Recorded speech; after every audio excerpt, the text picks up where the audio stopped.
Vale, perfecte. Vale, doncs a partir d'ara, quan vulgueu, tot teu, Jordi, si vols començar, ja anirà entrant més gent també, suposo, i anirem acceptant aquí la gent que vagi entrant. I anirem... Repetiré el funcionament d'aquí una estoneta, repeteixo el funcionament de quan hi hagi el torn a aquestes intervencions, vale? Tot teu. Bé, bona tarda. Soc el Jordi Costa, per qui no em conegui.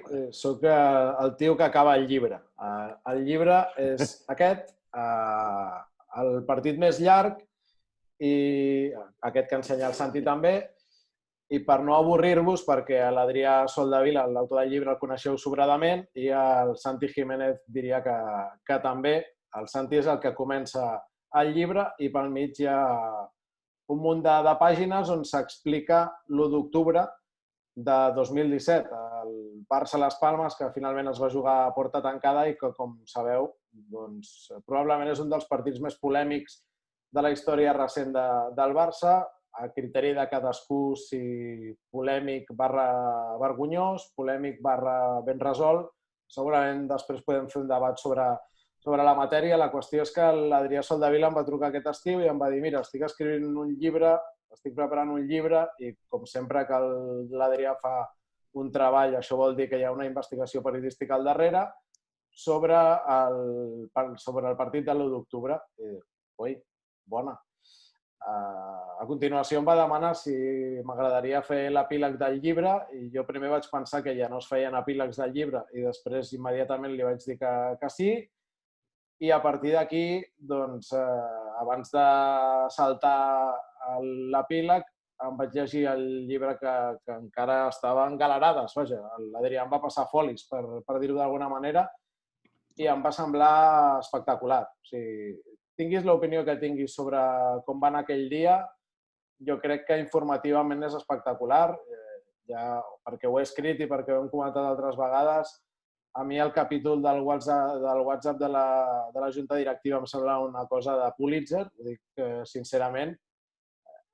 És apassionant com s'acaba arribant a la solució final des del punt de partida inicial. Si voleu saber com, o us compreu el llibre, o si l'Adrià és molt generós, us ho explicarà durant aquesta trobada. Bé, la qüestió és que no em vull enrotllar més i que m'agradaria que, començant pel Santi, que és l'autor del brillant pròleg del llibre, doncs ens expliqués què t'ha semblat aquest partit més llarg. Bé, moltes gràcies. Soc el Santi Jiménez. Només, bona tarda a tothom. Estic molt d'acord amb el que ha dit el Jordi, com no podia ser d'una altra manera, amb les lluances que ha fet en l'Adrià, que em sembla un periodista collonut.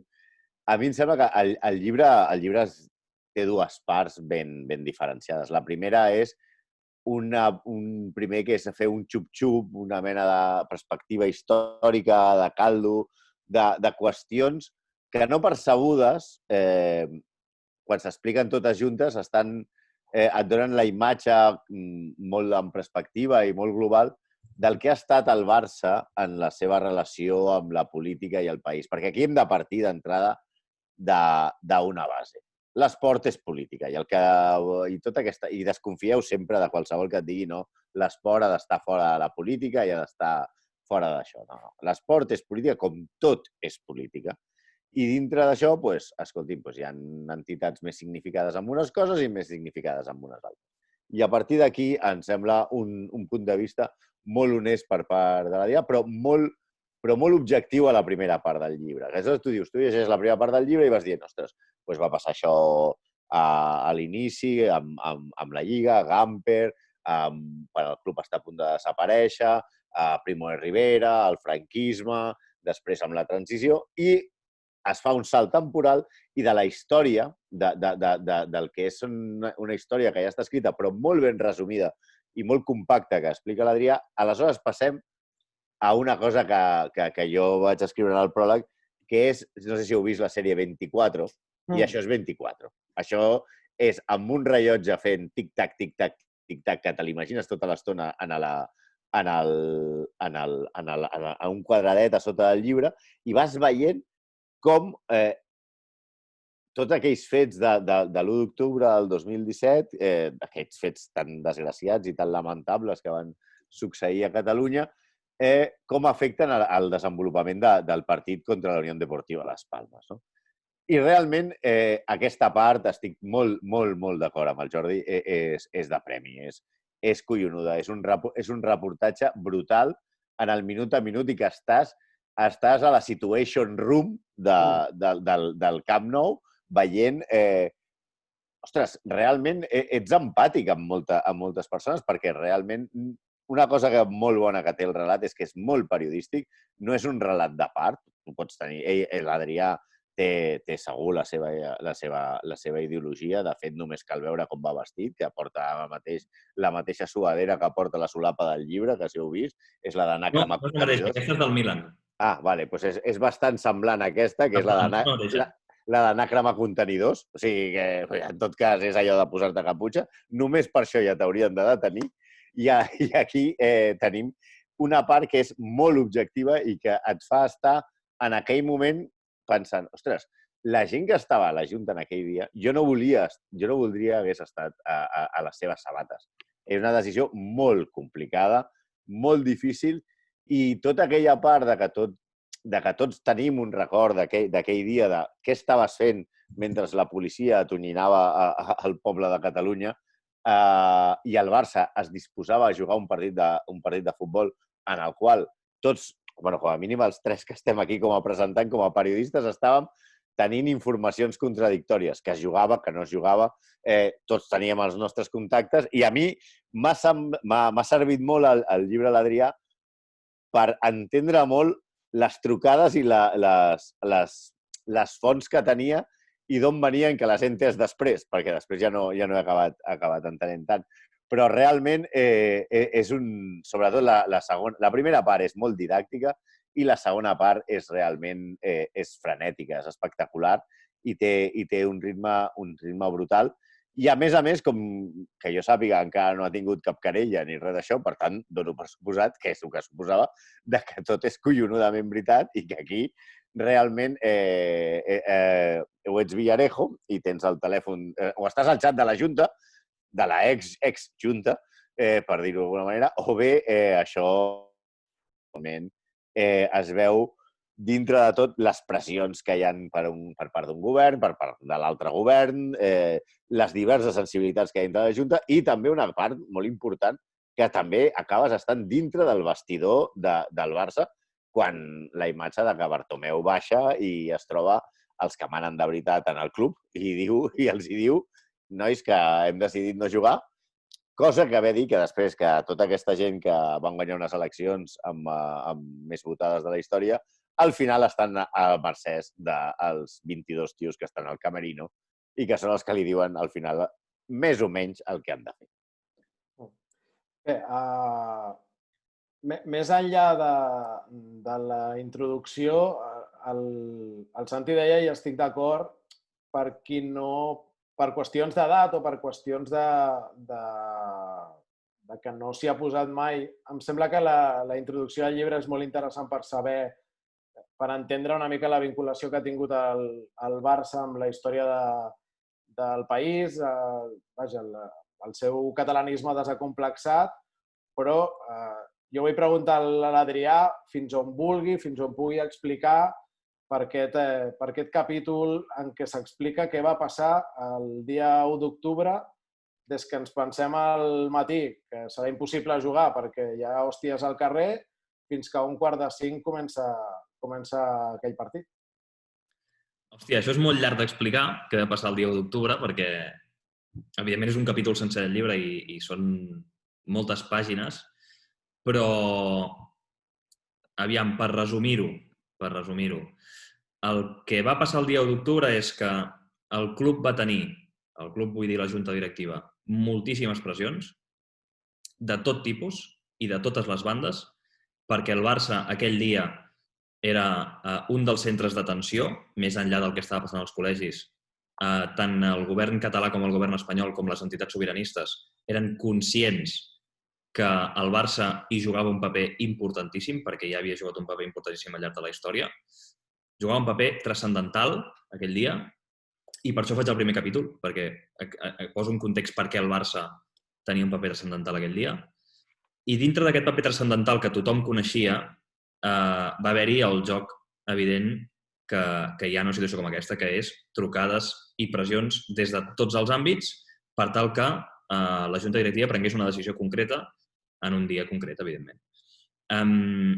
Què va passar per això? Que amb totes aquestes pressions Bartomeu es va trobar al mig.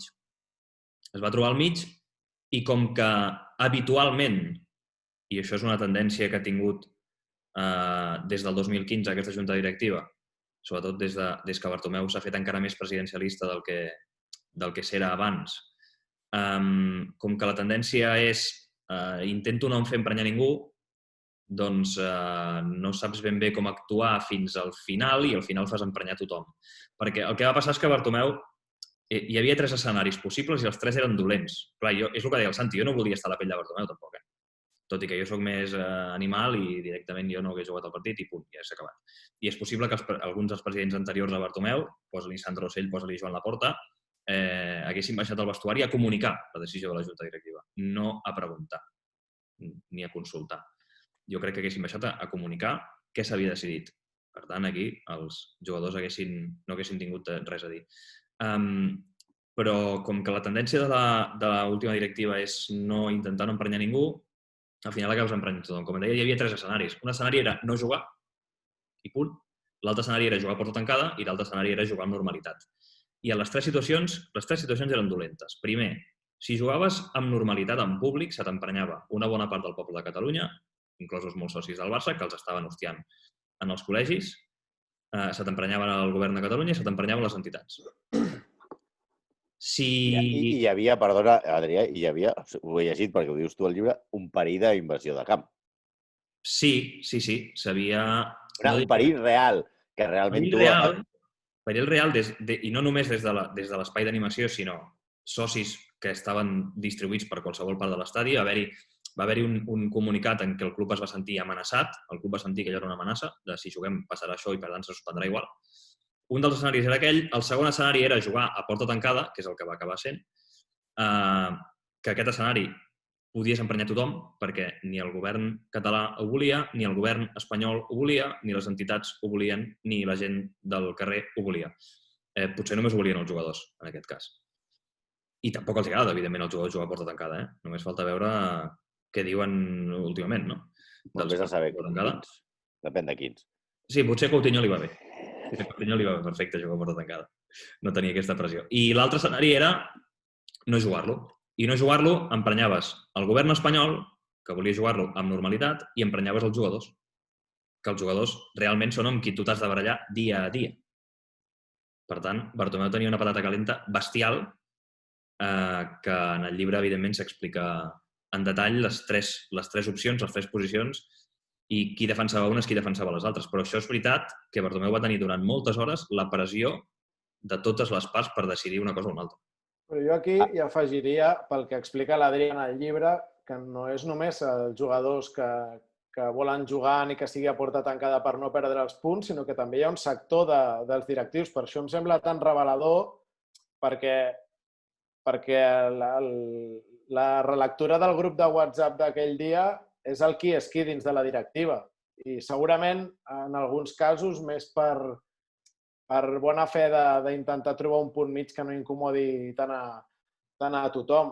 I la segona és que a mi em sembla que tot el que va passar aquell dia, d'alguna manera, arriba fins als nostres dies. Quan parlem de pressions polítiques, la suspensió a posteriori l'any passat del clàssic que s'havia de jugar la setmana que es fan públiques les penes dels presos polítics. Això és una autèntica contradicció de Tebas, No, esclar. És que d'això m'exclamo jo. O sigui, no, aquell dia Tebas volia jugar i al cap de 2 anys no volia jugar exactament per la mateixa raó. Totalment. Bé, són coses que en revela el llibre. A mi em sembla interessant i l'Adrià, i això m'agradaria que ens ho expliquessis, trobo un lligam entre el que va passar l'1 d'octubre i el Barçagate. Sí, clar. Sí. Hi ha un lligam, evidentment. Perquè l'1 d'octubre, a partir de l'1 d'octubre, des de l'1 d'octubre, Bartomeu se sent utilitzat per bona part de la política catalana, però sobretot per l'independentisme. Està sent utilitzat per l'independentisme. I aquí comença una croada. Una croada que el club es posa en la posició de ara a mi no em tocaràs més els ous. O sigui, jo decidiré què faig, decidiré fer les meves pròpies campanyes polítiques i aquí ningú em dirà quines campanyes polítiques he de fer. Més enllà de que ha seguit deixant entrar pancartes a l'estadi, el club. Que això és una altra història. Amb la col·laboració del club, evidentment, han entrat pancartes fortes com la de només les dictadures empresonen líders polítics pacífics. És una pancarta molt forta. I altres incomprensibles com DRE. DRE, sí, aquí anava. És que, de fet, el DRE, el dia 18 d'octubre, que és l'endemà que empresonen els Jordis, el dia 18 d'octubre hi havia un partit de Champions al Camp Nou que era un Barça-Olympiacos. Aquell dia, les entitats demanen entrar dues pancartes amb la cara dels Jordis. Una de Jordi Sánchez i una de Jordi Cuixart. I el club no ho permet. Havia deixat entrar totes les pancartes del món abans, aquestes no les permet. Què fan les entitats? Demanar al club directament, a la junta directiva, que es deixi dues cadires a la llotja buides, perquè s'havien convidat a dues persones de les dues entitats, però les entitats consideraven que aquelles cadires havien d'estar ocupades per Jordi Sánchez i Jordi Cuixart i les deixen buides. Volen deixar-les buides. El club per això no ho permet. El club tampoc permet això i, en comptes de les dues pancartes de Jordi Sánchez i Jordi Cuixart, apareix una pancarta que posa DRE. DRE, que vol dir diàleg, respecte i esport. I això ho enllaço amb la campanya que et deia que a partir del dia 1 d'octubre el club se sent pressionat i se sent utilitzat per l'independentisme i decideix començar una campanya pròpia. I la campanya pròpia és aquesta.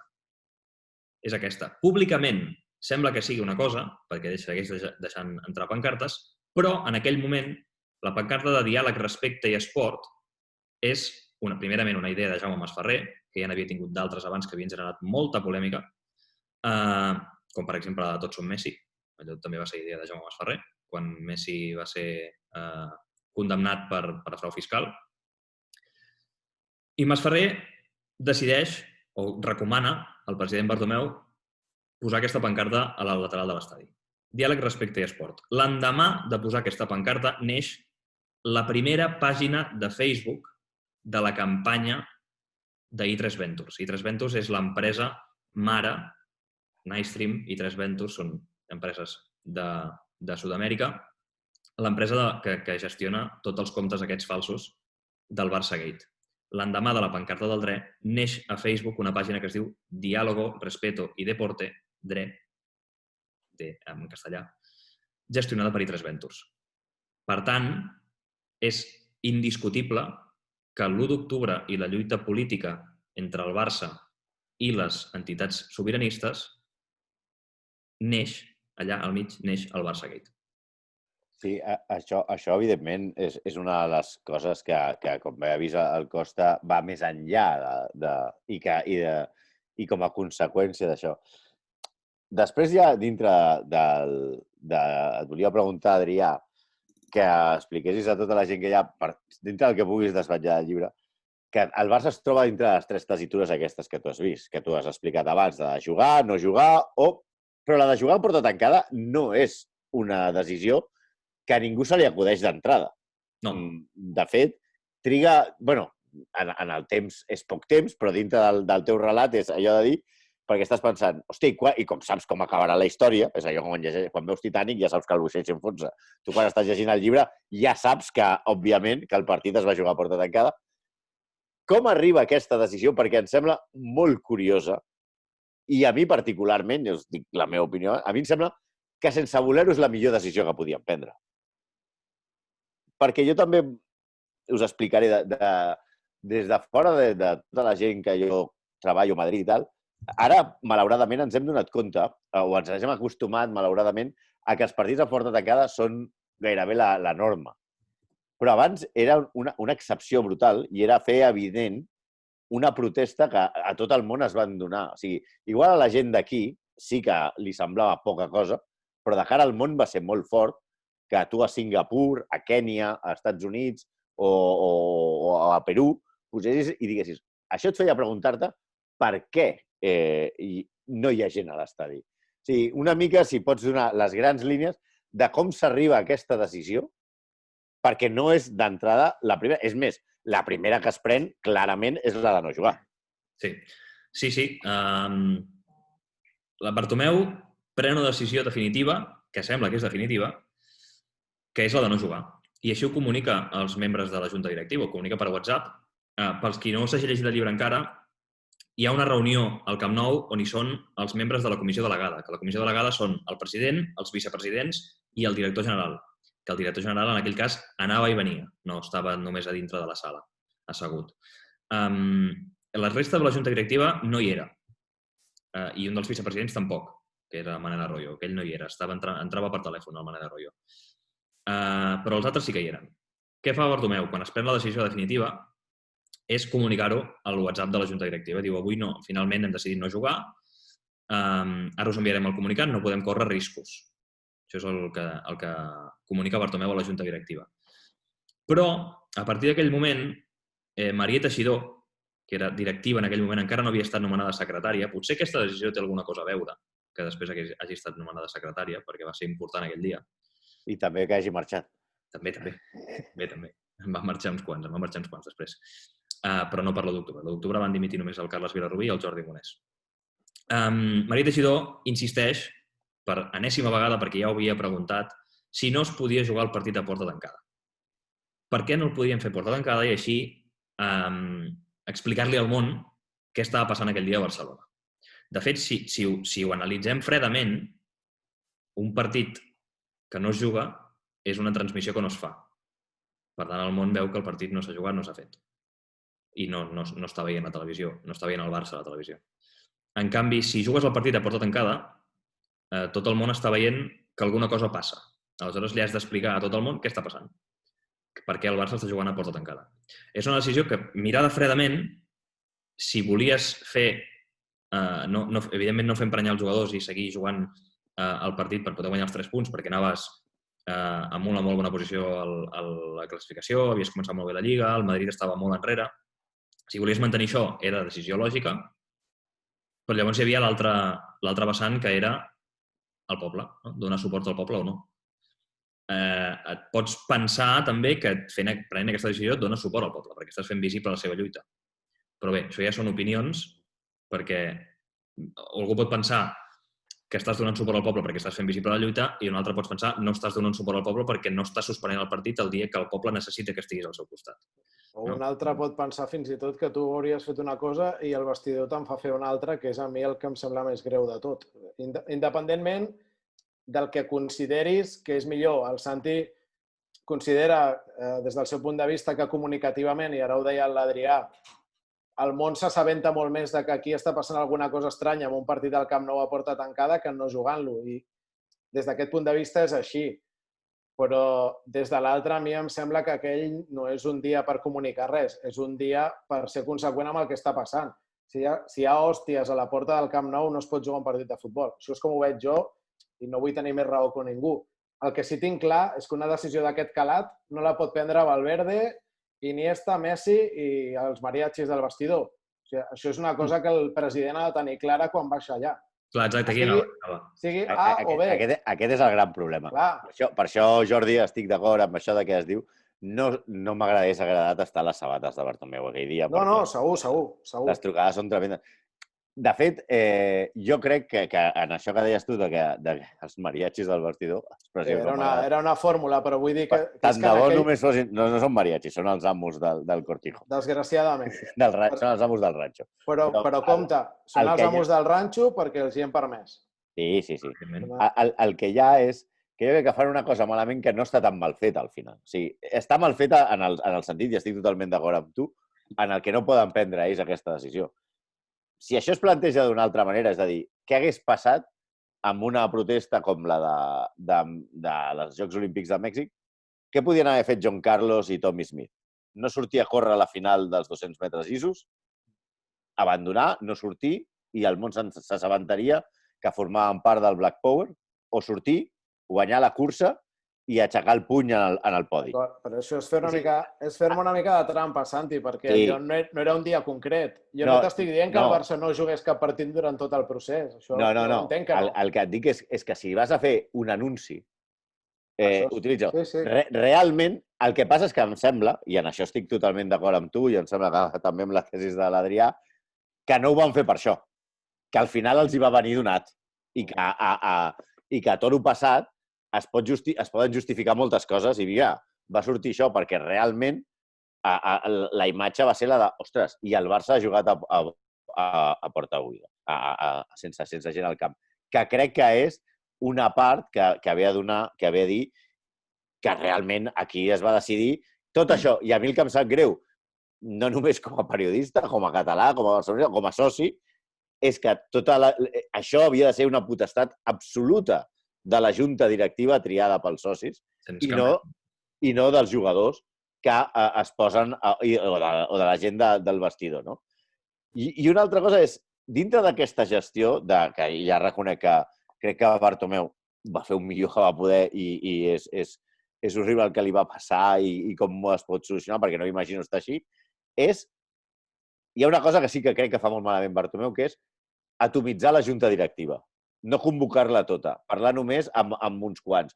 No sé com això ho explica l'Adrià, que té aquesta part que ha deixat anar abans un moment de dir només reuneix la comissió delegada. Hi ha directius molt emprenyats perquè s'assabenten pels mitjans de comunicació de notícies contradictòries. Sí, no, el tema és que hi ha directius que s'enfaden perquè no se'ls explica que estan reunits. No se'ls explica. Una cosa és que es reuneixin i deixin de banda a una part de la junta directiva i l'altra és que ni se'ls expliqui. Hi ha un moment del llibre que és colossal, que quan un directiu posa el grup, diuen a TV3 que està la directiva reunida al Camp Nou. Sí, em sembla fenomenal. Sí. Nos están atacando. ¿Alguien sabe algo? Sí, pues és exactament així. Hay japoneses en Pearl Harbor. ¿Alguien sabe algo? Hi ha directius que pregunten, escolta, esteu reunits? Diu a La Vanguardia que hi ha reunió de junta, diu TV3 que hi ha reunió de junta, on som? No, nosaltres no hi som. Mira, Adrià, jo vaig arribar a rebre, imagino que com més gent, no jo, trucades de directius preguntant-me què passava. Clar, és que... No, això és veritat. Hi havia directius que no sabien què estava passant, bueno, la majoria de directius no sabien què estava passant, i això els molesta. Això hi ha alguns directius que mostren la seva empipada pel grup de WhatsApp i els hi molesta. Passa que després sí que entenen que Bartomeu el que no volia era una olla de grills a la junta directiva. Sí, però són els directius, són els que han triat. I dintre aquí hi ha dues parts, que són el director general i Albert Soler com a director de... En aquella època, que és director d'esports professionals o director... Sí. Que un, diguem-ne, porta els contactes amb la Generalitat i l'altre amb l'estat espanyol, no? Albert Soler porta els contactes amb l'estat espanyol i l'altre és Carles Vilarrubí, que porta contactes amb la Generalitat, i altres companys també de Junta Directiva, com Òscar Grau també, que porta contactes amb el govern català. Però qui gestiona amb el govern espanyol és Albert Soler, que és qui intenta que el CSD doni una ordre, diguem-ne, d'ajornar el partit. Que li doni l'ordre a la federació d'ajornar el partit. Perquè tot això, perquè recordeu, és un fet tangencial, però que també surt al llibre, el partit és contra la Unió Deportiva Las Palmas, un equip que es presenta a jugar per primera vegada a la seva història amb la bandera espanyola a la samarreta i amb un president que és un... Bueno, diria que és un delinqüent, però no ho diré perquè encara no l'han condemnat. Però diguem-ne que és una persona controvertida. No, el president de Las Palmas, que és el senyor Ramírez, és un tio que se'l coneix com el jefe de la seguretat. Sí, és el que té les empreses de seguretat de totes les Illes Canàries. I d'altres parts de l'estat espanyol. Controla la seguretat de moltes institucions públiques. És a dir, li han cedit a ell la seguretat, és íntim amic de l'exministre Sòria i a partir d'aquí feia i desfeia tal com volia. I va fer un comunicat que a Les Palmes aquí, com es diu en castellà, ni pinxava ni cortava, va fer un comunicat dient que Catalunya és Espanya i que viva la Constitució i venim al Camp Nou a jugar amb la bandera espanyola. Ell va defensar molt la Constitució, sempre. Fins i tot, Javier Bordas, que no diríem que fos independentista, Javier Bordas es va exclamar en el grup de WhatsApp de Junta Directiva dient, hòstia, estos de Las Palmas con la banderita. Javier Bordas. Clar, però és que a sobre la Unió Deportiva Las Palmas va venir una mica aquí com a provocar el que més hi havia, no? Això és una qüestió. I tu creus que després d'això ja hem vist que dins de la Junta, els fets ens remetem, va deixar una petjada, van haver-hi 2 dimissions, va haver-hi un intent de dimissió, em sembla que Xavier Vilajoana, que no va acabar d'arribar-se a complir. I dintre del vestidor això va passar factura, tu creus? Jo crec que no. Hi ha gent que diu que sí, he llegit articles que va enfrontar Piqué amb Messi, jo crec que no. Jo crec que això no va tenir res a veure. De fet, és que al vestidor va haver-hi democràcia, també. De fet... Més enllà que poguessin o no poguessin decidir, va haver-hi una democràcia que, evidentment, van guanyar els que no, perquè eren majoria. Només hi havia Piqué i Sergi Roberto que volien suspendre el partit, volien que no es jugués, i els altres tots volien jugar. I es va fer per democràcia i no va haver-hi ningú que aixequés la veu per sobre d'altres. És a dir, Messi no es va imposar, com hi ha gent que diu, hòstia, és que Messi va aixecar i va dir, no, se juega, jo digo que se juega i se juega. No. Messi aquí no va ser així, això. No dubto que dins del vestidor hi hagués debat. De fet, és lògic que n'hi hagués, però... Hi ha molt debat, parlen molt sobre filosofia, teatre, cinema... Sí. El que volia dir és que, si recordeu, és una anècdota, però poc després de que s'intentés estirar aquesta discussió Messi-Piqué de caire polític, al cap de poc Messi penja aquell Instagram amb el seu fill cantant el Joan Petit quan balla. Vull dir que hi ha un punt en què els mateixos jugadors se'n foten del que nosaltres puguem pensar que debaten. És a dir, jo crec que s'hauria pogut crear un cisma dins el vestidor si Piqué o Sergi Roberto haguessin dit si voleu jugar em sembla perfecte, però jo avui no jugo. Que ho podrien haver fet. Ho podrien haver fet, però no ho fan. Ells accepten... No, i no em sembla mal... Jo això no ho critico, perquè de la mateixa manera que dic que em sembla que això no és decisió dels jugadors, tampoc em sembla que cada jugador hagi de fer la guerra pel seu cantó ni posar el seu posicionament polític per davant d'una qüestió... Clar, a més això és un joc d'equip. Jo això ho entenc. És un joc d'equip. I mira, això li vam preguntar a l'Oleguer Preses en una entrevista que li vam fer no fa gaire amb el Sergi Escudero, que per cert, si vol dir alguna cosa per aquí, és l'altre del Barça Gate i el Sigue també està per aquí, crec. Amb l'Oleguer Preses li vam fer una entrevista a la Llotja i ell ens va dir, home, és que jo no hagués pogut tampoc decidir si jugava o no jugava el partit. Estem jugant un joc d'equip, has de mirar pel conjunt i si la majoria diu que hem de jugar, doncs hem de jugar, més enllà de les opinions polítiques de cadascú. Escolta'm, m'imagino que la gent que s'ha plegat per aquí deu voler fer pregs i preguntes. Aquest any que no tindrem assemblea, els pregs i preguntes els farem aquí. Però abans... Home, que ho porti el Freixa! Està per aquí. Ara.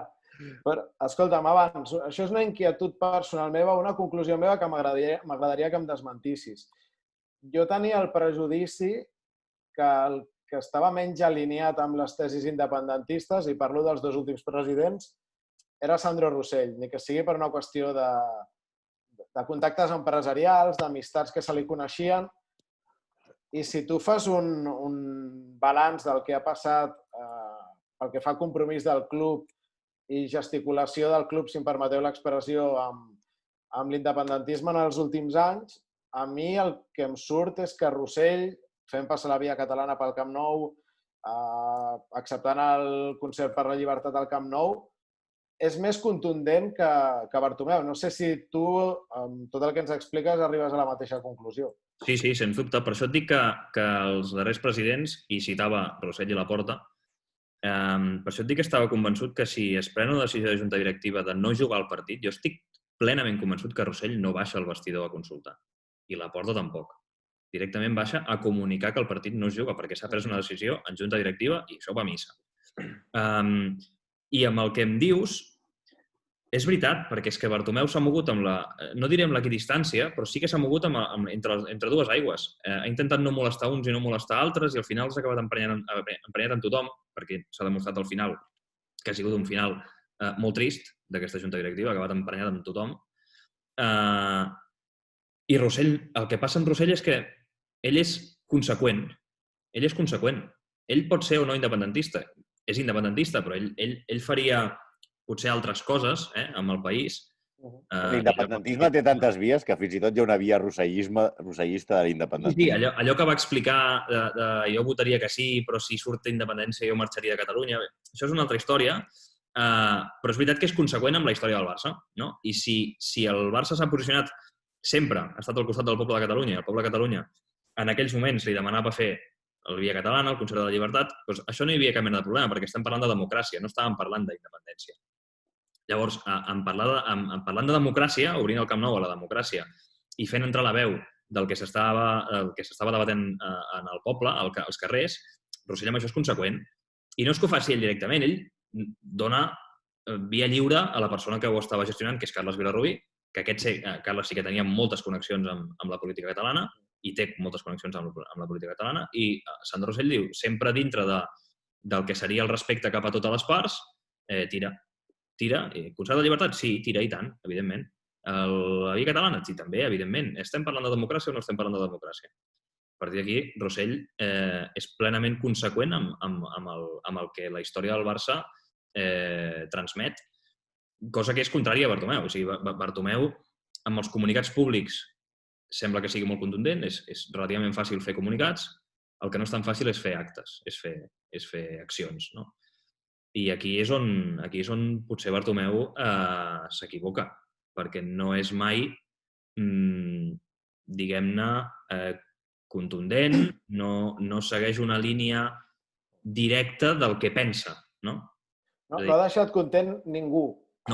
L'únic dubte que tinc és si ell ha marxat content amb ell mateix. Parlo en aquest apartat concret. Evidentment, amb la gestió general del club imagino que no, però és una pregunta que m'agradaria fer-li. Això ja no ho sé, però que Bartomeu no és directe i que Rossell sí que és directe i conseqüent, sí, això és veritat. Santi, alguna aportació més? Si no... No, podríem passar a les preguntes de la gent que vulgui preguntar, que ja us apanyareu vosaltres com organitzem tot aquest lío. Vale, mira, us comento. L'Adrià. Sí, qui vulgui intervenir, ja sigui per preguntar com per explicar el que sigui, que m'ho digui per xat, que ho posi al xat i jo el desmutejo i li dono veu. O si no voleu posar veu, o escriu la pregunta pel xat i ja la llegeixo jo mateix. Per tant, obrim torn aquí ara de preguntes i comentaris.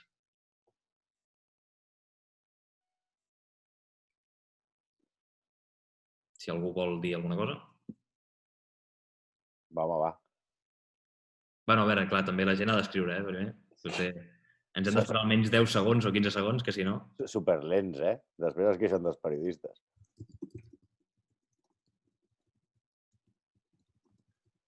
Mentre esperem, penal a favor del Liverpool.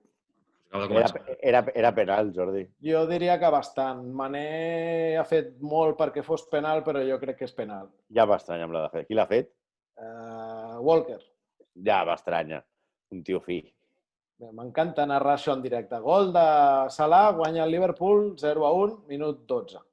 Ens hi fotran un sac avui. No pregunta ningú, Ningú vol intervenir. En sèrio que ningú vol... No? Res? No. Mira, sembla la Junta del Barça. Mira, el Sergi, com sempre. Sempre és el primer, Sergi. A veure, anem a desmutejar en Sergi.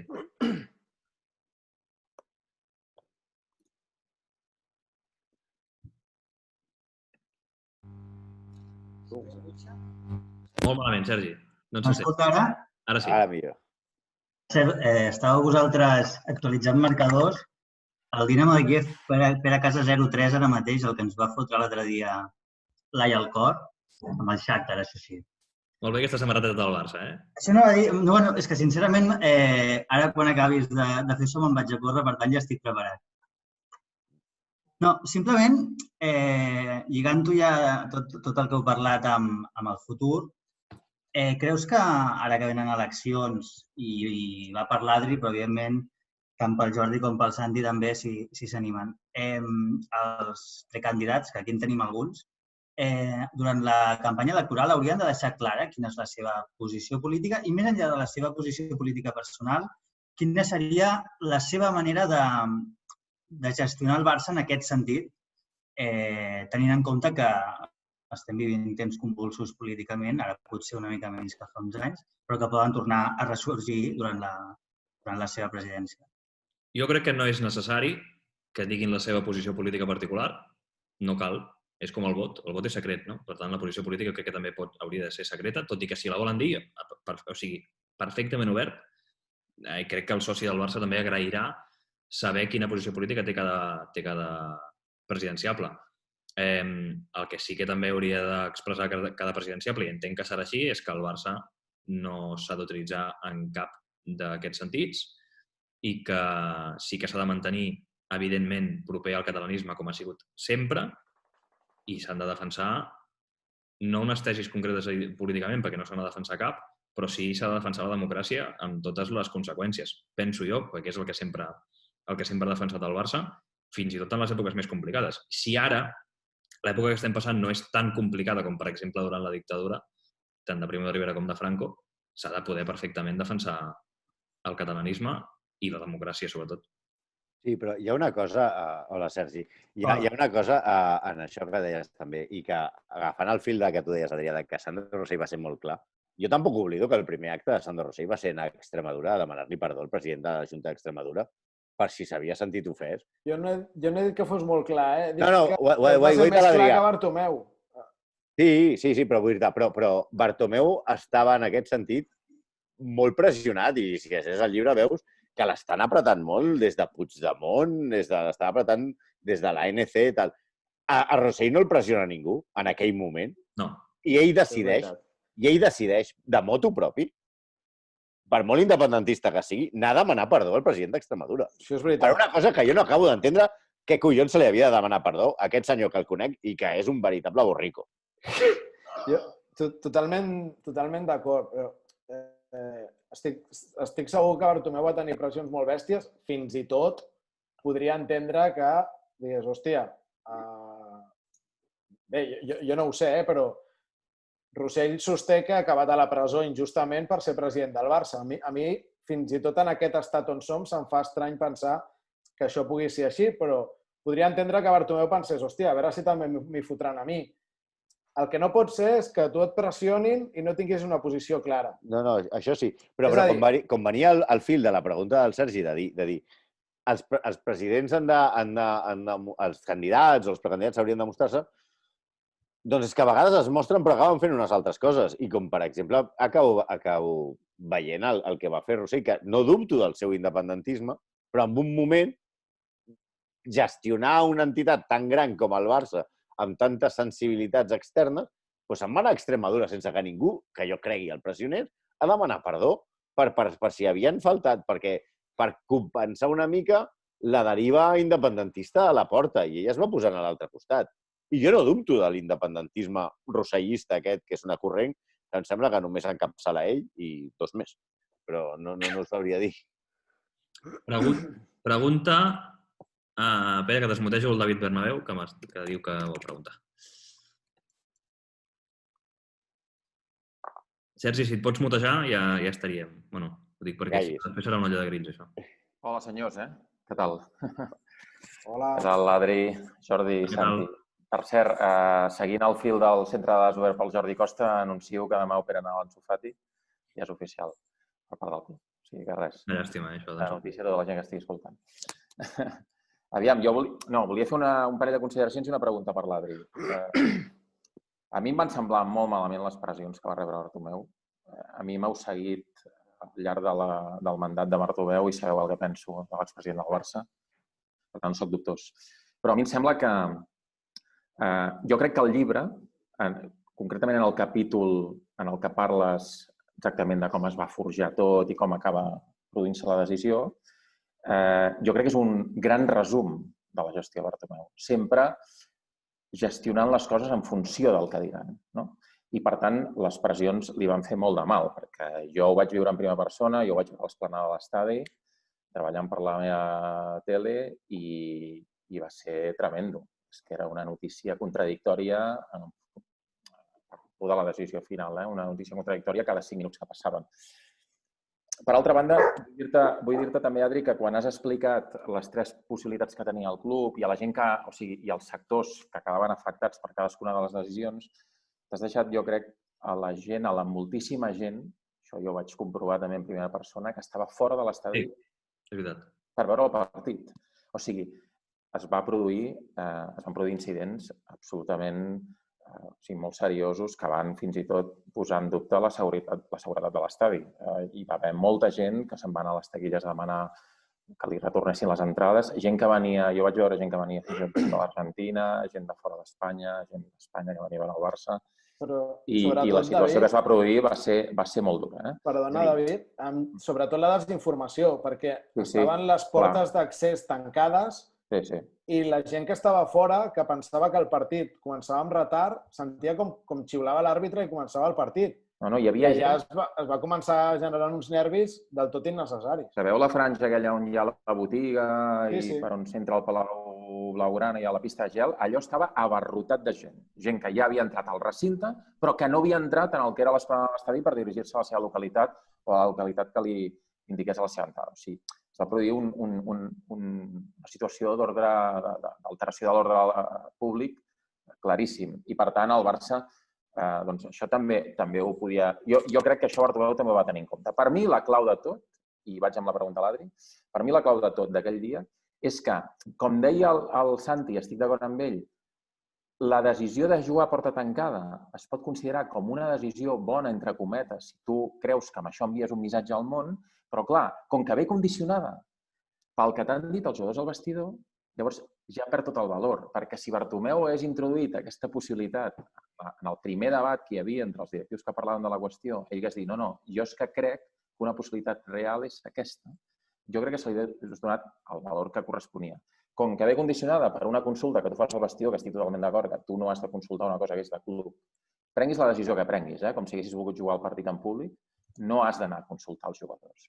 Aquí també s'explica una mica tot això que hem parlat durant tants anys del poder dels futbolistes. Per això dic que és un gran resum el que va passar aquell dia de la gestió de Bartomeu. No? I la pregunta que et volia fer, Adri, si tu consideres, perquè tu has connectat, jo crec que de manera evident, i estic d'acord, el Barça-Gate que després vindria amb el que va passar l'1 d'octubre. A mi em sembla que la connexió de l'1 d'octubre amb el final de Bartomeu, amb la Generalitat i el govern català pel mig i l'última empanteta, jo crec que és una pregunta / afirmació, no? La que et faig, Adri. Jo crec que és evident, també, no? És evident que el mal rotllo... Bé, no neix ben bé l'1 d'octubre del 2017, aquell mal rotllo. No, però és com la culminació. Sí, evidentment és una de les grans combinacions, juntament amb el 18 d'octubre, amb les pancartes aquestes, i ara amb el vot de censura.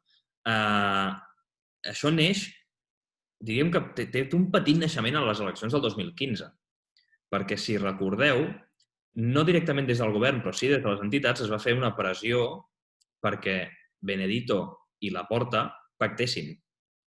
Perquè pactessin i no dividissin un vot independentista i, per tant, que intentessin tots dos junts guanyar múscul per guanyar les eleccions contra Bartomeu. Perquè les dues entitats volien que el president del Barça fos obertament independentista, cosa que passarà també en aquestes properes eleccions.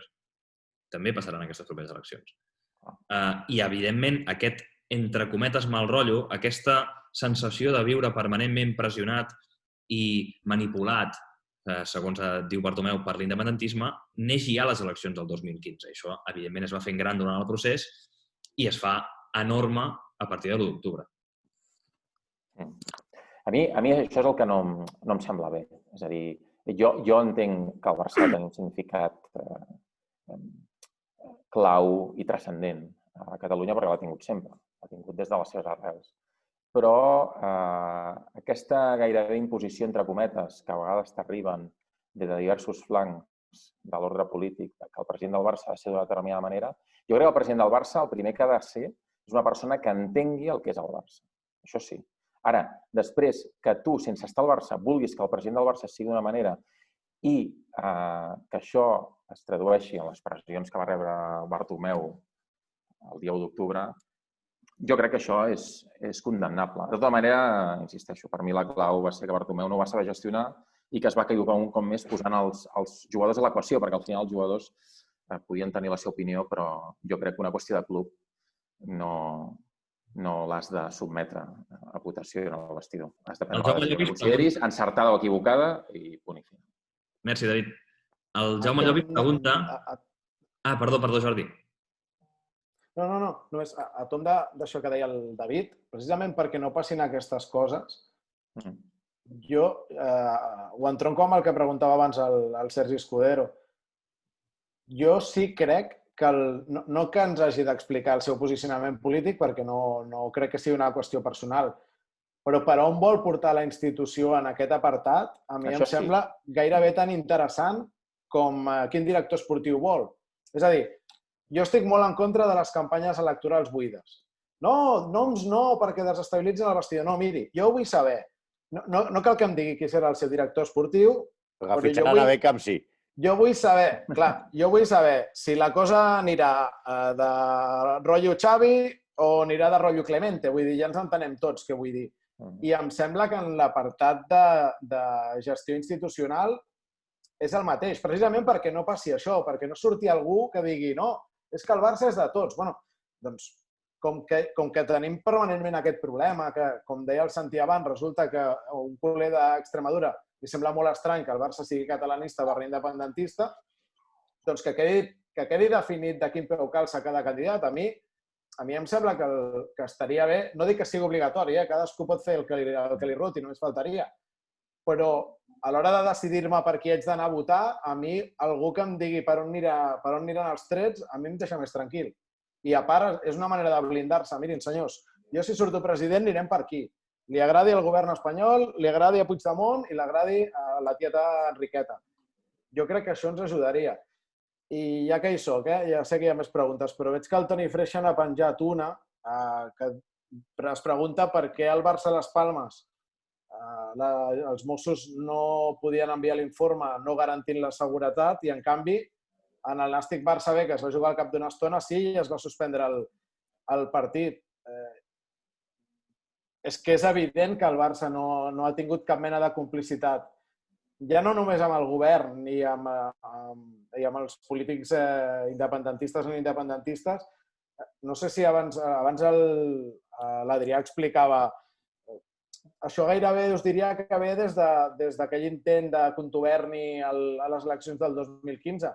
Recordeu que ja hi va haver garrotades amb els Mossos quan es va muntar la grada d'animació, que si els Mossos demanaven ser un cert rigor amb el tema boixos, allà ja no anem a l'hora amb els Mossos. El que vull dir, i entenc perfectament la pregunta del Toni, i té raó, el Barça no ha trobat, o la directiva del Barça no ha trobat cap complicitat, ni de Mossos ni del govern de la Generalitat, però perquè no s'ha molestat en tenir ponts estesos institucionalment, ni amb Mossos, ni amb Generalitat, ni amb ningú. És que això jo crec que també és un problema. Llegim-la sencera, la pregunta. Diu, com és que el Departament d'Interior de la Generalitat va dir que no hi havia cap problema per garantir la seguretat del Barça a les Palmes i, en canvi, el Nàstic Barça B no es va poder jugar per la raó contrària, per no haver-hi seguretat? Va tenir el Barça la mateixa complicitat del govern de la Generalitat que la que ha tingut per organitzar la votació o el vot de censura? Moltes gràcies. Jo crec que és el que deies tu, que de complicitat no n'ha tingut des de fa molt temps amb el govern. Amb un afegitó. Ja entenc que si hi ha un partit que no es pot jugar per seguretat, no té sentit que se'n pugui jugar un altre. Evidentment. Però també és cert que aquell dia el que s'estava esperant des d'Espanya era, o en aquest cas des de les institucions espanyoles, és que els Mossos haguessin d'admetre que no eren capaços de controlar la situació. Si els Mossos diuen no ens podem fer càrrec del Barça Las Palmes, d'alguna manera estan regalant el relat. Jo tampoc hauria firmat aquest informe en cas de ser el director dels Mossos. El Jaume Llopis em pregunta si podem classificar els principals directius a les 3 alternatives. Hòstia, això és complicat. Jo diria que els vicepresidents estaven d'acord en suspendre el partit, però també tenint una resposta del govern. És a dir, estaven d'acord en suspendre-ho sempre i quan el govern fes aquest informe, a excepció de Carles Vilarrubí, que era molt més radical i deia suspenem i s'ha acabat, i suspenem i prou. Diguin el que diguin. I d'altres directius, doncs, per exemple, Maria Teixidor preferia jugar a porta tancada, el Jordi Moix preferia també prendre alguna alternativa perquè no es prenguessin els punts al Barça i no hi hagués una sanció econòmica. El Josep Ramon Vidalabar, que recordo que juntament amb el Didac Lee, el Xavier Vilajoana i algú més, ara no recordo ben bé qui més, però eren 3 o 4, i el Jordi Monés, evidentment, sí. Creien que s'havia de suspendre. Bàsicament, aquests eren els que deien que estaven entrant per la web de La Vanguardia. Sí. El Joan Blader creia que no, que és l'encarregat del bàsquet. El Bordes també creia que no. I ara mateix no me'n surten més, però bueno, més o menys serien aquests perfils. El Jordi Mestre, que crec que no és l'exvicepresident, que diu, perquè el comentat, el Barça en cap moment va estar en contacte amb els dirigents de Les Palmes. Se'ls hi fa algun comentari? No. L'únic que se'ls hi fa de comentari a Les Palmes Suspenen el dinar. Suspenem el dinar institucional. No el podem fer, és l'únic que se'ls hi comenta. Si van donar un tíquet restaurant i tirar català. Al baixar els vestidors per parlar amb l'àrbitre, allà hi ha gent de Les Palmes i no en parlen en cap moment. La Junta Directiva del Barça i la Junta Directiva de Les Palmes no en parlen. És més, la Junta Directiva de Les Palmes no assisteix a la llotja al partit.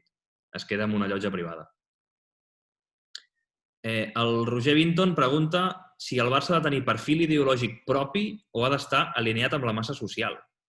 Podria semblar el mateix, però no ho és. És una bona pregunta. Ha tingut perfil ideològic propi des del 1908. Tot i que és veritat que la massa social l'ha dut a diversos actes. L'any 25, per exemple, la Junta Directiva en cap cas tenia previst que l'estadi xiulés l'himne espanyol. I la massa social va xiular l'himne espanyol. Jo crec que té un perfil propi ja definit i la massa social que arriba ara, òbviament, sap a què s'acull. Jo no puc ser un jihadista i ser fan del Maccabi de Tel Aviv. No, per exemple. Ser protestant i ser del Cèltic. Exacte. Vull dir, tu que evidentment que té un sentit propi. I tu després tries o no tries el que hi ha. O sigui, tu pots ser dels Boston Celtic. O sigui, és que hi ha gent que es fa dintre d'aquesta globalitat que entenem per la massa social. La massa social de seguidors que està al Salvador, que està a Boston, que està a Johannesburg, però el club té una identitat pròpia, crec que és innegable. El Jaume Barroso, amb això diu, l'ànima del Barça és el més que un club, un dels postulats, el principal que ha de guiar un directiu, no admet matisos. Té una pregunta a l'Aitor Lagunes, que ara mateix el desmutejo. Mentrestant, ha empatat el City, gol de Gabriel Jesús. I nosaltres aquí. No sé si l'he desmutejat. Jo ho faig perquè no se'n vagi ningú. Vale. Crec que t'he demanat desmutejar-te, Aitor. Hola, hola. Ara, perfecte. Hola, Aitor. Hola, Santi. Hola, Jordi. Hola, Adri. Com esteu? Enhorabona pel llibre, ja t'ho he dit abans, Adri. Em sembla que la primera part és d'un historiador de puta mare i la segona d'un periodista de collons. Molt ràpidament, us volia preguntar si no us crida l'atenció la manca de...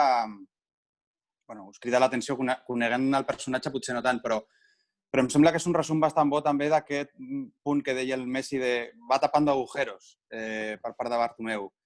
La manca de previsió. O sigui, teníem a Catalunya 10, 12, 15.000 piolines, no me'n recordo exactament de la xifra, que anaven sortint de casa seva al grito de a por ellos, ¿vale? Petit detall que podia portar a pensar que, hòstia, potser el diumenge anàvem a tenir problemes.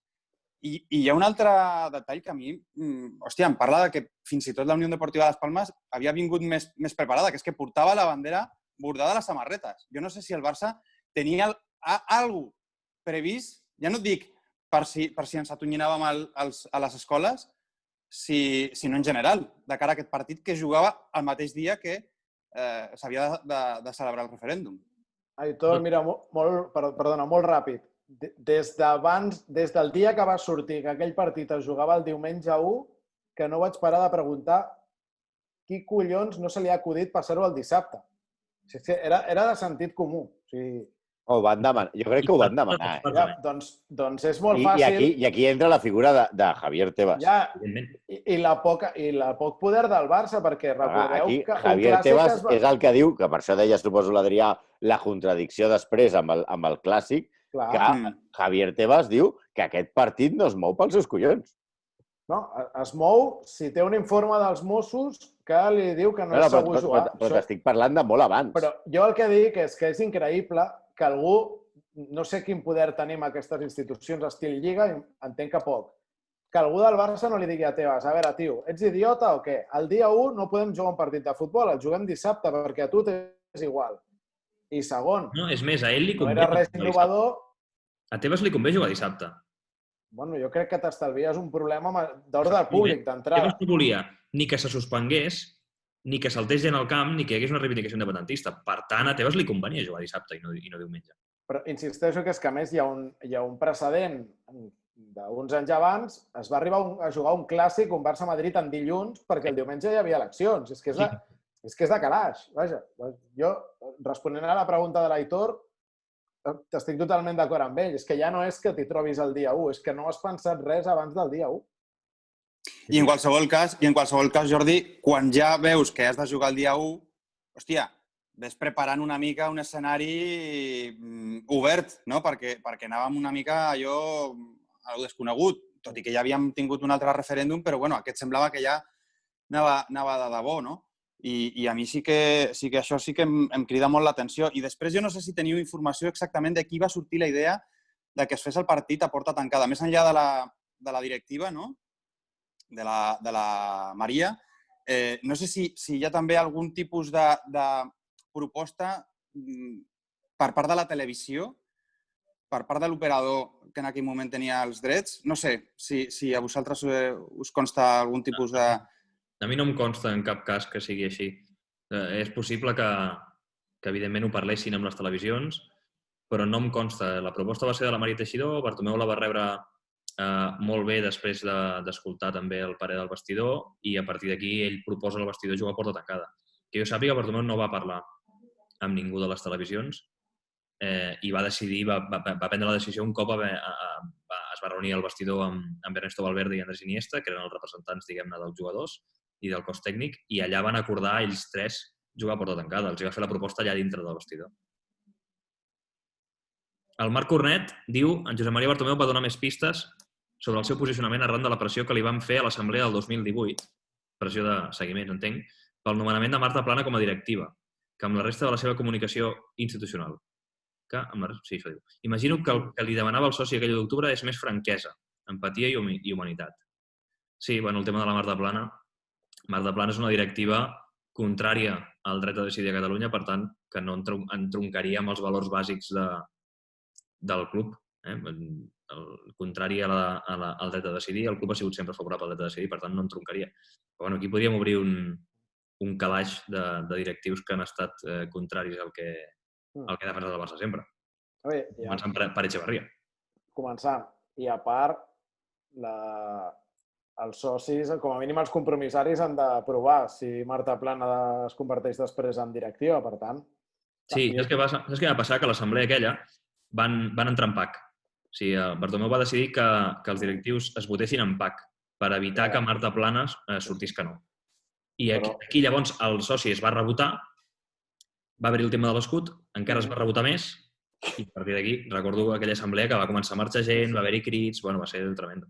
I així estem. Francesc Latorre diu, bona tarda, de TV3, Francesc Latorre, una pregunta relacionada amb la feina estrictament periodística de l'Adri per fer el llibre. Has rebut algun tipus de pressió per part dels protagonistes perquè no publiquessis determinades coses? No cal que posis noms i cognoms. No.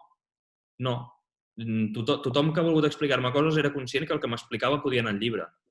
El que sí que és veritat que vaig ser jo mateix que vaig dir que amb tothom qui parlés li mantindria l'anonimat i serien fonts anònimes. Per tant, aquí entenc que donava molta més llibertat a tothom per explicar-me el que volgués. I de pressió ni una, en sèrio, no n'he rebut cap. Ni abans de publicar el llibre ni després. L'Helena Fort vol parlar. Espera que la desmutejo.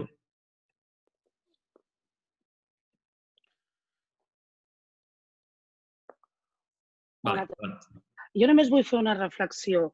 Jo sé que utilitzem moltes vegades la paraula política Barça de manera bastant interessada i equivocada. És a dir, el Barça no pot estar mai en mans d'un partit polític, sigui el que sigui, però el Barça ha de fer política perquè ha de fer país. I són dos conceptes que crec que haurien de quedar molt clars per tothom.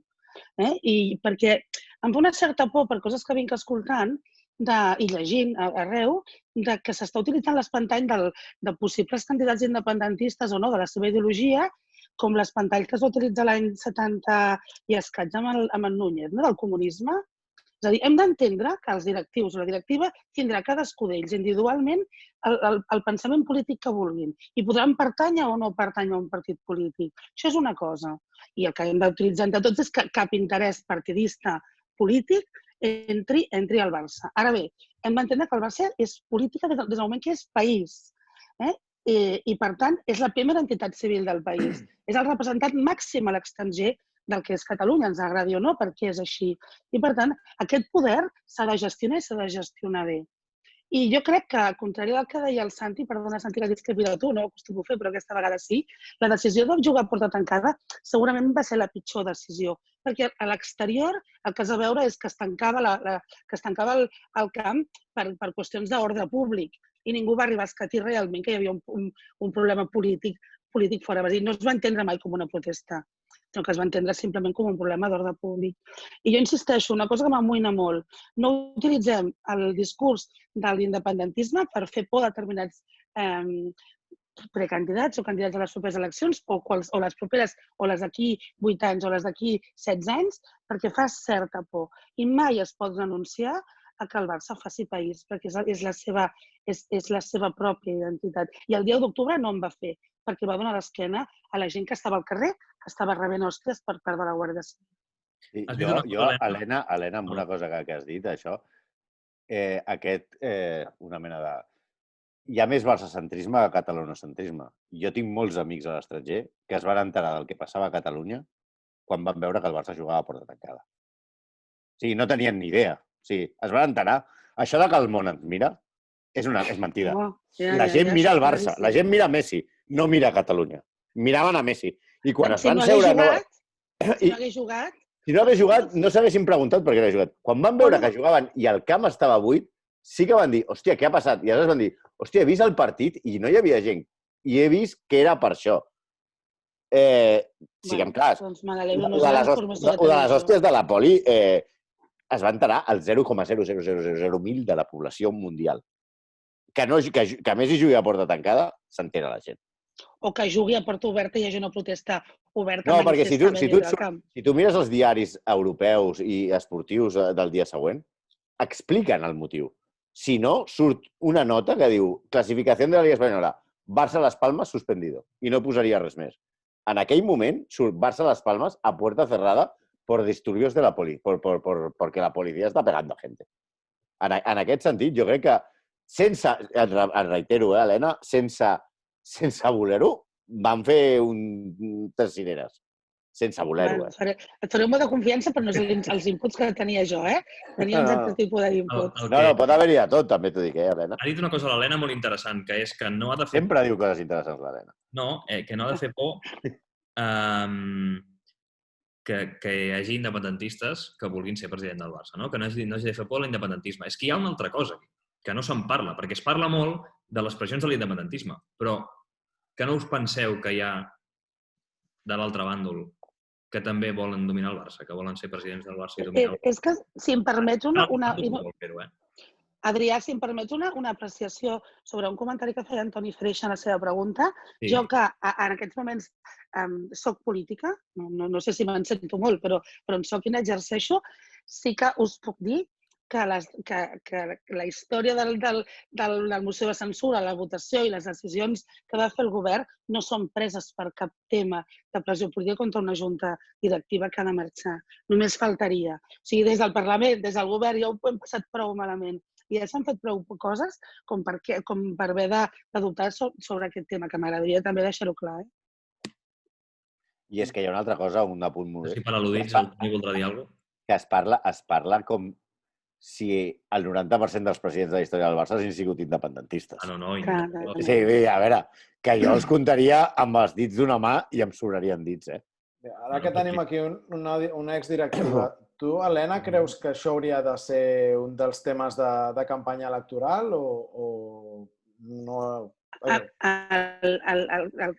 procés? El país? El posicionament que li vols donar al club. Jo crec que és essencial. És que si no, n'estem votant algú que no sabem on vol portar el club. I a més és que jo crec que aquestes eleccions, totes són importants, però aquestes eleccions ens obren un repte fonamental del futur d'aquest club en els propers 50 o 60 anys. I per tant, és evident que hi ha d'haver-hi un posicionament no només esportiu o econòmic, sinó institucional i de representativitat d'aquest club. Perquè el temps ha canviat, ara no estem ni sota una dictadura ni en transició. Estem en un altre procés. I el tema de Catalunya i el camí cap a la independència tampoc s'aturarà. Per tant, sí que necessitem que la gent expressi el que vol. I insisteixo, perquè no es malinterpretin les paraules, no és una qüestió de partits polítics, és una qüestió de país. Perquè és que és una cosa que jo porto molt a dintre, és a dir, el dia que es fa la sentència del procés i que condemnarà més de 100 anys de presó el govern legítim, el Barça fa un comunicat que em sembla bé, que ja tothom molt bé, el comunicat al final el que deia és molts petons a la família i que se sentia molt i coses molt genèriques, però l'única cosa que fa és un comunicat i això no és fer el que havia de fer.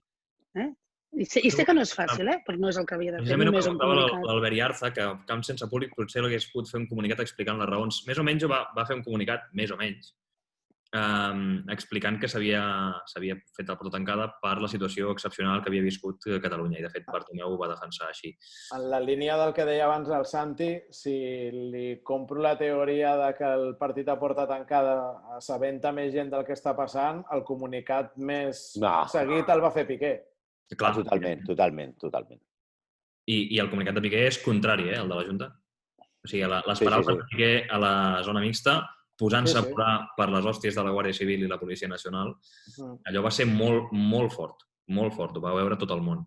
L'Oriol Giral ens pregunta... Bueno, ens diu, en Santi ens recordava la sèrie 24. Crec que portar-ho a les pantalles seria un encert. Relat trepidant, absolutament polièdric, ja que té moltíssimes variables i alhora de ben segur que molta gent de casa i l'estranger estaria interessat en veure'l. No ho sé, de debò.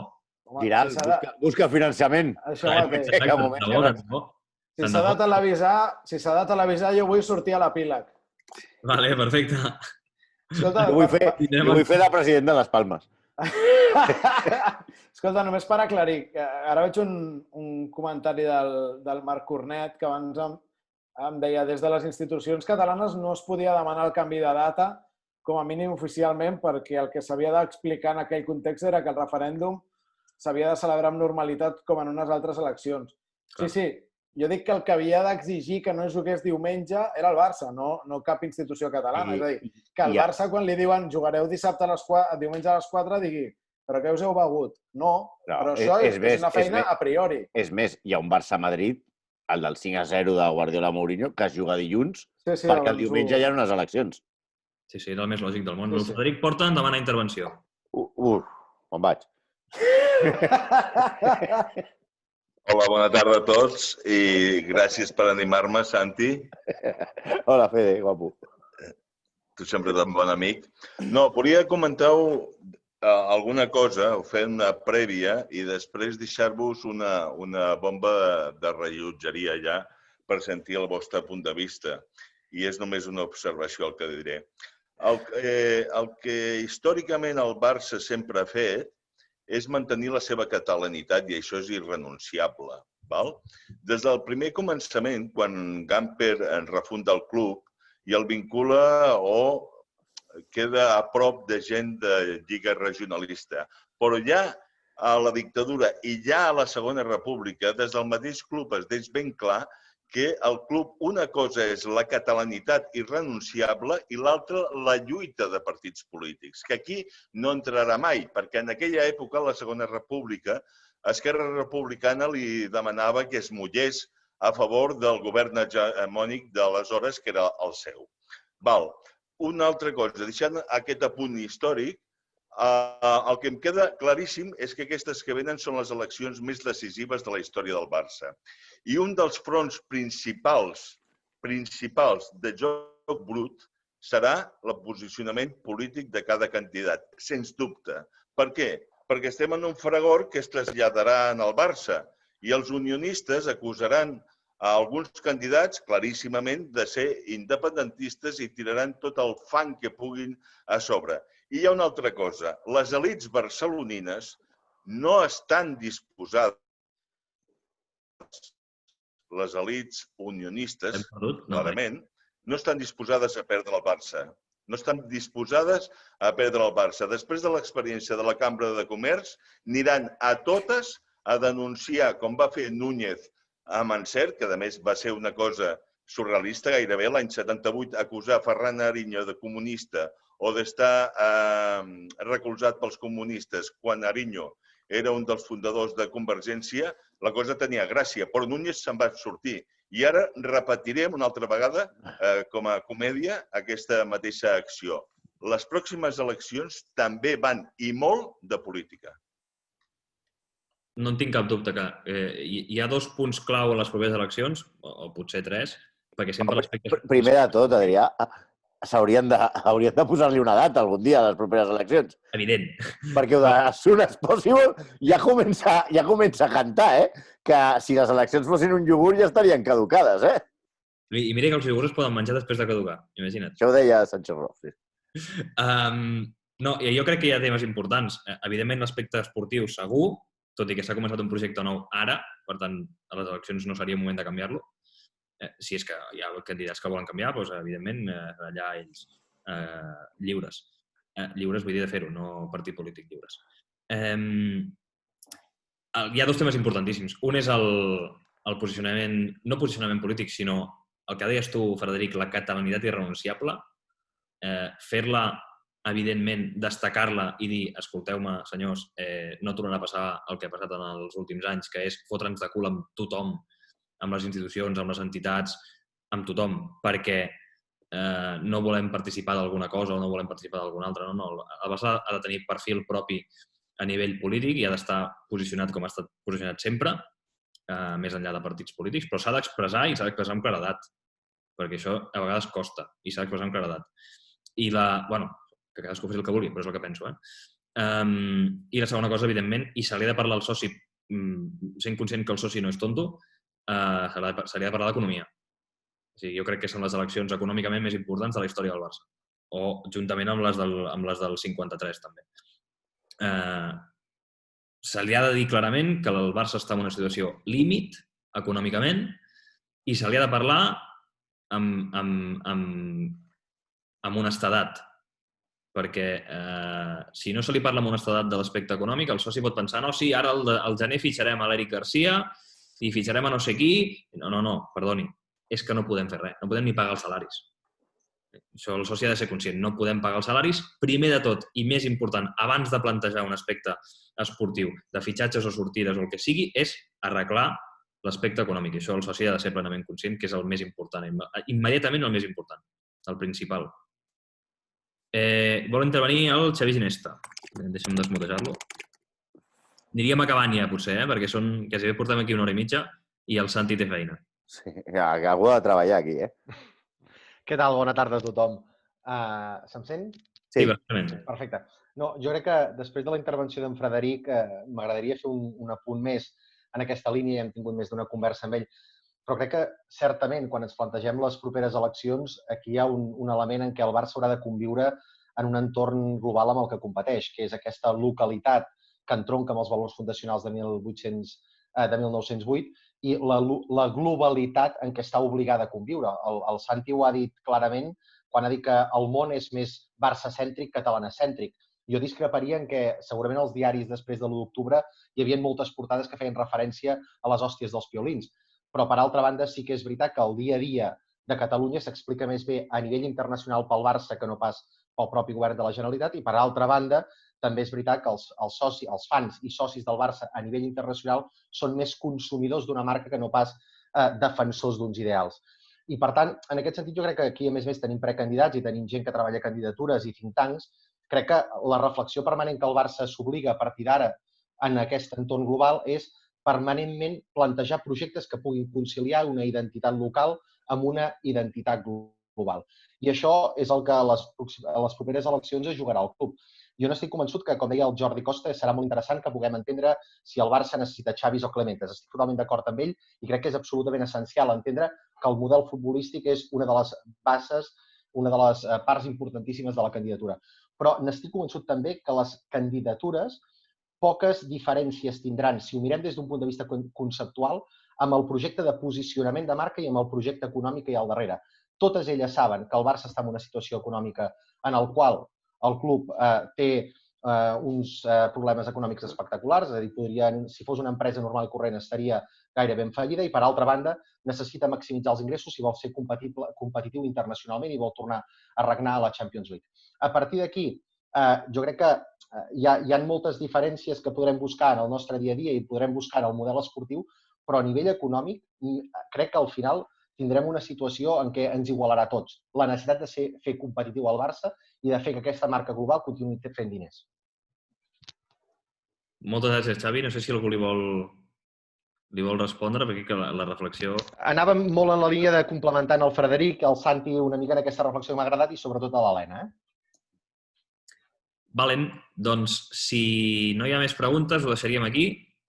Dono, 20-25 segons si algú vol escriure al xat que vol preguntar.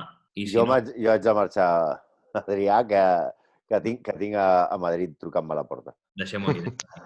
Doncs merci a tots per assistir. Gràcies a vosaltres. Compreu el llibre, els que no el tingueu. I... No cal que el llegiu. Això no cal que el llegiu perquè l'interessant ja us ho hem explicat aquí, però compreu-lo. Merci a tots. Que vagi bé. Gràcies, Adrià. Adéu, bona tarda. He dit, moltes gràcies a Ara Llibres, evidentment, per haver-lo editat, perquè sempre me'n descuido d'ells. Gràcies. Molt bé, un gran relacions públiques. Adéu. Adéu. Adéu. Adéu.